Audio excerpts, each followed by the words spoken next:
I'm feeling hugely unattractive at the moment, but one of the questions I was just asked is, can I walk? And the answer is yes, a little bit. On a good day I can walk up at 500 metres with a cane, sometimes without. So what I try and do is I save my walking.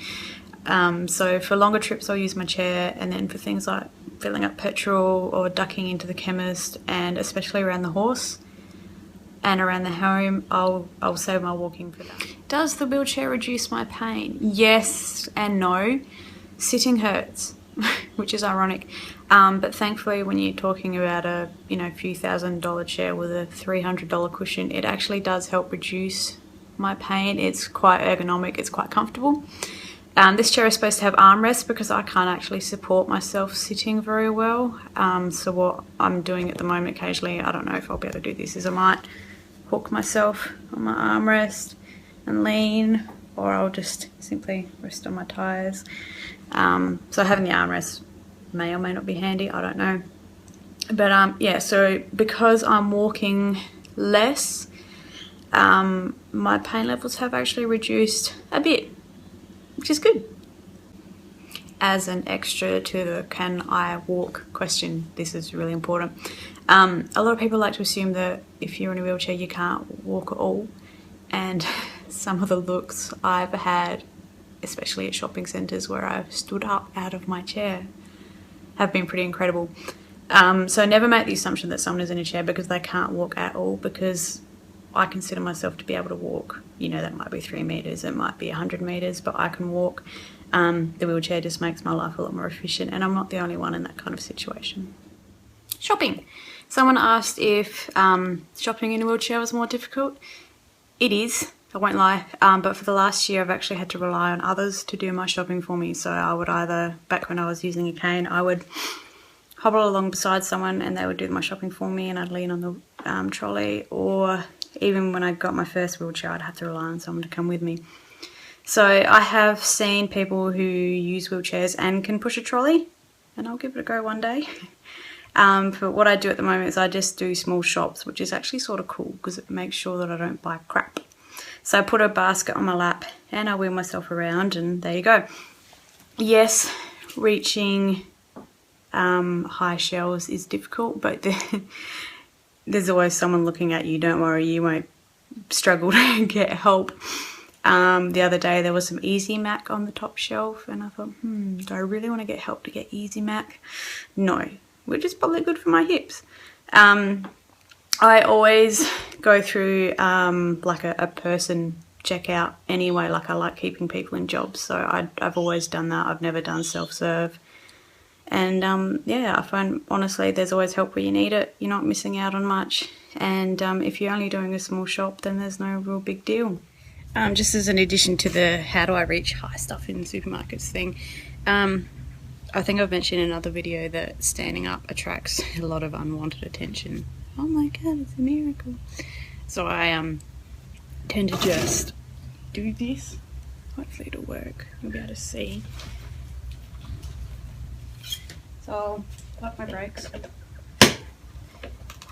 And this is also how I reach my boot of my wagon when I'm in my chair, because it often goes a really long way up.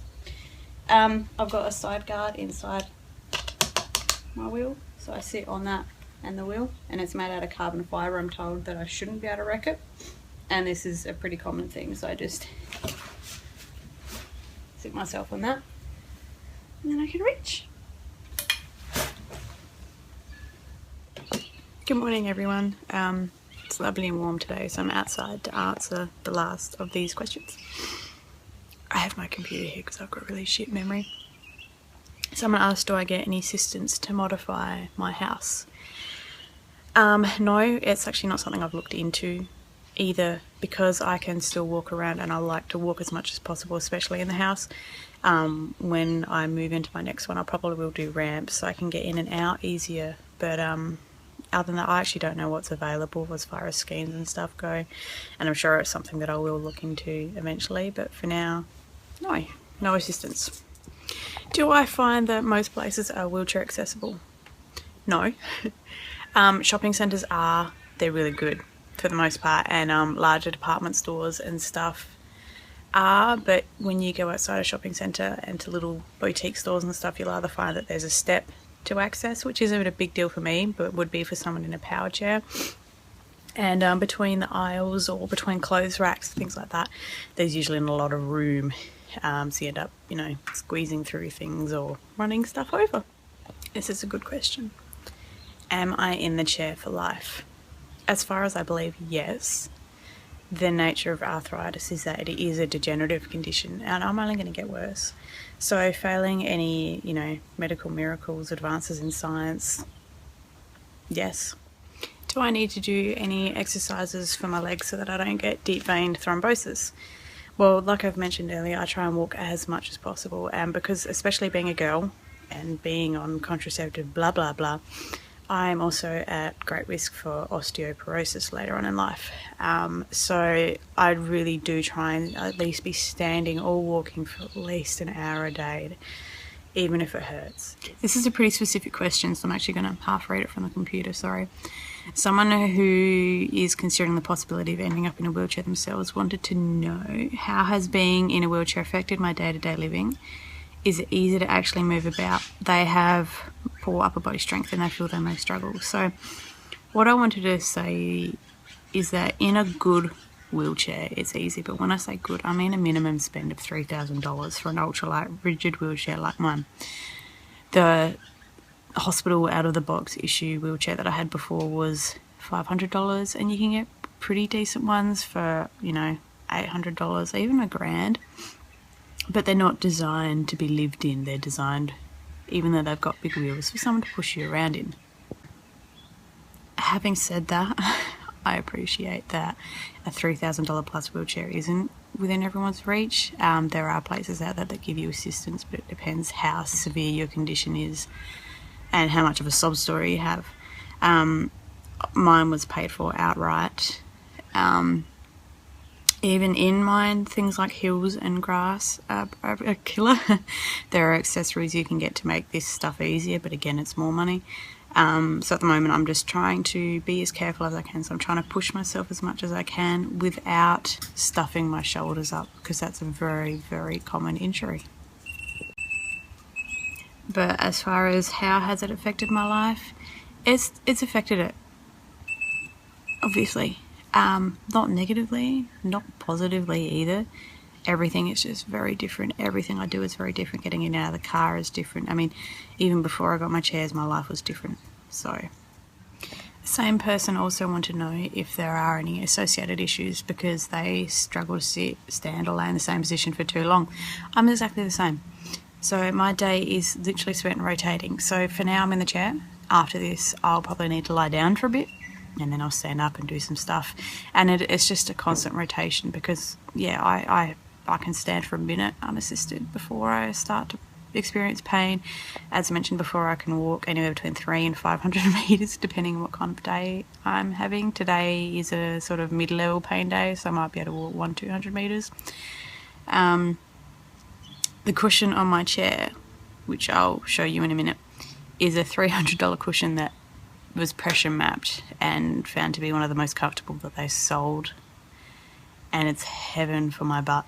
So this makes sitting a lot more easier. I think I said earlier in another video, I also support myself by resting or changing position. Yay, memory.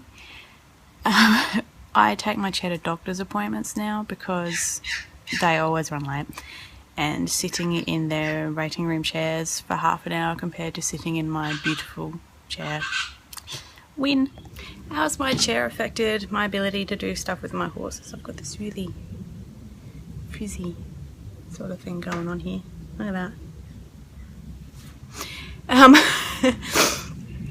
I used my old chair at my inducement once, and it had bald tires on it that I'd got from another chair, and I slid everywhere, including through the duck shit, which is not a fun thing to have on your hands. Sid didn't give a crap about it though, but he's used to things with wheels, being a harness horse.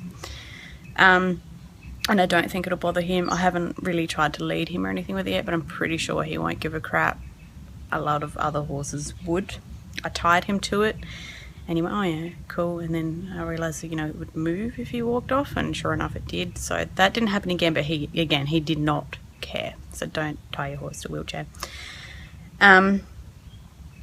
As far as how my health is affected around the horses, so a considerable load. I'm lucky that Ryan helps me a lot. I could technically lift a hay bale these days. I used to be able to lift and throw them, but I really can't anymore. It just takes too much out of me. It's not worth it. So when I have to make, you know, new hay nets and stuff, he'll lift the bales down for me and then I'll make the hay nets. He often goes and gets Sid for me out of his yard. He's a very good boy, both of them. So yeah, it has affected me a lot. You know, I've had to change saddles and this and that, the other, just so I can be comfortable and safe. What else? Oh, trimming his feet. You know, I obviously can't bend over to do that. I could stay bent over for about 10 seconds if I'm lucky. So I sit in a bucket and put his foot in my lap, and he's pretty happy to do that. He's a good boy. If my health does continue to decline though, I will sadly have to look at going somewhere a little more accessible, which sucks because I love where I am. But yeah, if I do need to rely on my chair more often, there's really just not much I can do. So such is life. Are people more accepting of your chair than they are before? No. I'm assuming that someone in my family is probably going to see this video as well, so this is a very tough question. This is why I sort of wanted to keep it not family and relationship directed. It's hard for them. People see a wheelchair as a sign of giving up, a sign of defeat, a sign of a loss of ableism, which is fair enough. So it's really hard for people to see me in a chair, and they want me to get better. They want me to get up and walk.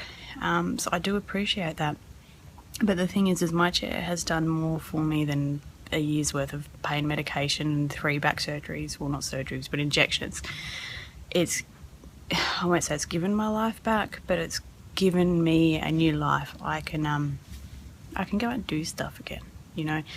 I wouldn't wish my pain and my situation on anybody, and if I could have changed it, I would. But my wheelchair has given me a new lease of life. So I can either be negative about my situation and make myself miserable. My dog just fell down going up the stairs. Or I can be positive and embrace it and look at the silver linings of all these clouds. So that's my decision, and others are struggling with that. I thought I might as well do a bit of an introduction to my chair. I'm standing up at the minute and I'm pretty sore today, so I won't be doing it for long. My chair is what's called a rigid frame, so it doesn't fold or anything like that. It actually just comes apart, but it comes apart pretty easy. I'm not sure how well I'll be able to show this. Let's take the cushion off first. I'll show you that in a minute. So the back folds down. Okay, maybe it does fold, but not inwards. That comes down. And then these wheels actually come off quite easily. You push the button in. Oops. That's one off. It's very hard to do with one hand. This one comes off too. So I'm left with a pretty small shape that when I'm getting in and out of the car, I pull it over my body and I rest it either on the front or back seat. This is my cushion. It's a J Ion. Now I've taken the first cover off already. You can see the bit closest to me is where my butt goes, and then it's got like little divots for my legs. And it was, you know, you can buy certain widths and lengths, and this one was the one best suited to me and fits my chair pretty well. So it would go like that, and that's obviously with the other cover off as well. Just thought I'd talk a little bit more about my chair. These are Marathon Plus tyres. They're actually really, really common and really popular wheelchair tyre, obviously for bikes as well. But they're quite thin and deep, and I think there's like a good 10 mil in there that's solid, so it's actually really hard to get punctures in them, which is pretty awesome. My backrest is height adjustable. It's currently on the highest it can go because I need as much support as I can get, but also you don't want it too high either. Having said that, for people to push it, you don't want it too low either. So this is probably too low for someone to push me. Thankfully I don't need help very often. This is a grab bar. You can use it for pretty much anything. It's pretty solid. The backrest is also tension adjustable. Hang on a second, chair. It likes to roll away. Does that a lot. So you pull that up and you can adjust the tension as well. So that's pretty cool. It's just all Velcro stuff. The foot plate is height adjustable as well. At the moment it's as high as it can go, which is actually a little bit long for me. I do struggle to reach it, especially without shoes. I'm thinking of getting an extra pad added to it. You know, keep in mind this was an ex-demo chair, like it wasn't built for me. And when I ordered it, I wanted the footrest to swing up because I wanted to be able to stand in front of it to get in it. Except what happens is it often undoes and the chair flexes more than it really should. So we're actually gonna secure it in at some stage. And I've learned to get in and out of it without falling over anyway. I was standing all of 5 minutes, if that, to demonstrate my chair and put my cushion back in its pocket twice because I may or may not have got it in the wrong way, and sore and sitting down again.